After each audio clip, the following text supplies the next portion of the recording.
Napakasakit ng mga salita ng isang empleyado na si Mara, na maging si Eta ay nasaktan sa sinabi nito. Gayunpaman, kalmado lang nang ngumiti si Celia at sumagot. Ilang taon na kayong hindi nakakatanggap ng bagong proyekto at karamihan sa inyong mga naunang kliyente ay nagrereklamo tungkol sa inyong mga serbisyo. Isa pa, ikaw Mara, hindi mo natatapos ang trabaho mo sa oras. Kung magbabawas ng empleyado ang kumpanyang ito, siguradong ikaw ang mauuna. Nakaramdam ng pagkainsulto si Mara sa sagot ni Celia. Kaya galit na galit siyang nagsalita. Hoy ikaw, kalapating mababa ang lipat.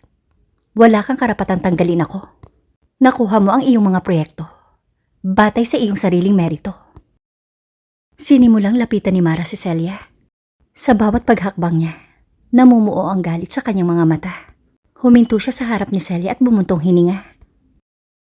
Sinasabi ko sa'yo, hindi ko ito mapapalagpas.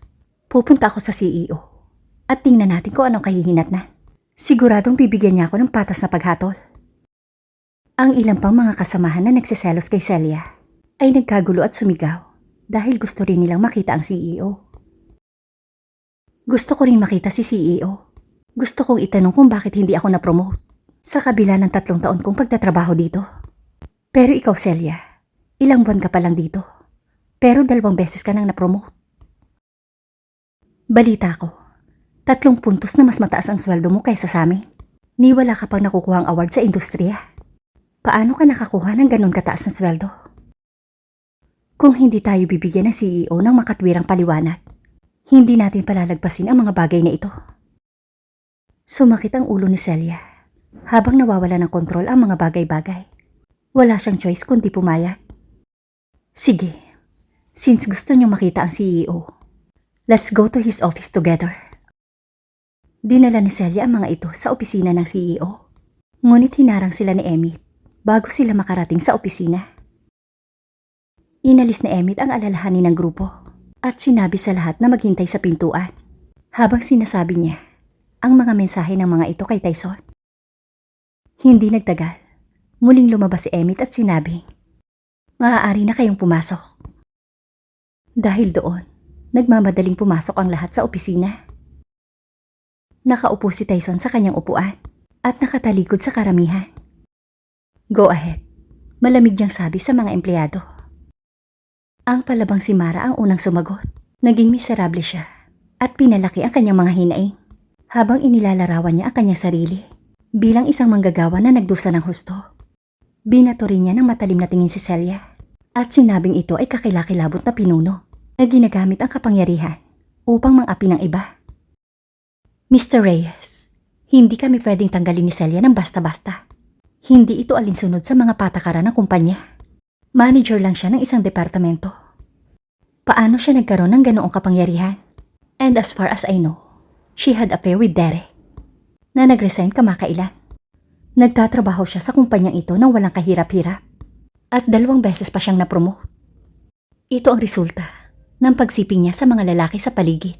Ang pagpapahintulot ng ganitong klase ng tao sa Shyemsi Group ay makakasira lamang sa kumpanya. Nagdilim ang mukha ni Tyson na may nakakamatay na tingin sa kanyang mga mata. Ngunit nakatalikod pa rin siya sa karamihan. Kumalma siya saglit para makabawi at mahinahong nagtanong.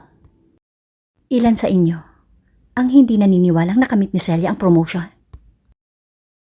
Nagpalitan ng tingin ang lahat at ilan sa kanila ang nagpahayag ng hindi pagkakasundo. Agad na sinenyasan ni Tyson si Emmy na kunin ang mga portfolio ng mga nagsalita. Nang makuha niya ang mga portfolio, binasa niya ang mga proyektong pinangasiwaan ng mga empleyado mula nang pumasok ang mga ito sa kumpanya.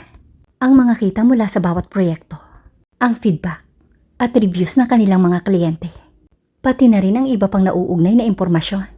At pagkatapos, ay inihambing niya ang mga ito sa mga proyektong pinangasiwaan ni Celia upang patunayan na ang kontribusyon ni Celia sa kumpanya ay mas mataas kaysa sa iba.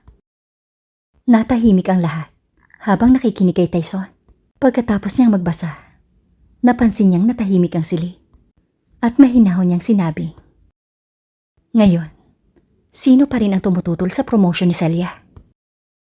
Muli, walang nagsalita ng ilang segundo. Tinanggap ni Tyson ang katahimikan ng mga ito bilang sagot.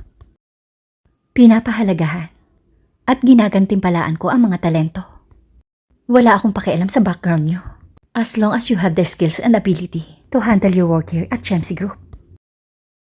Sinulya pa niya si Emmett at sinadya niyang magsalita ng malakas para marinig ng lahat.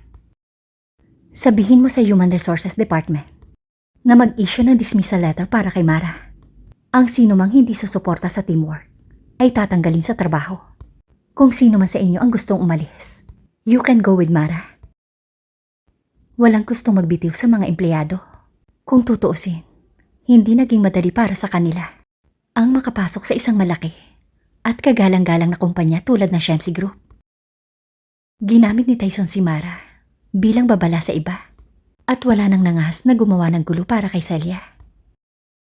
Nang makaalis si Mara, nagsalita si Tyson sa mga tao at inutusan ang lahat na bumalik sa trabaho.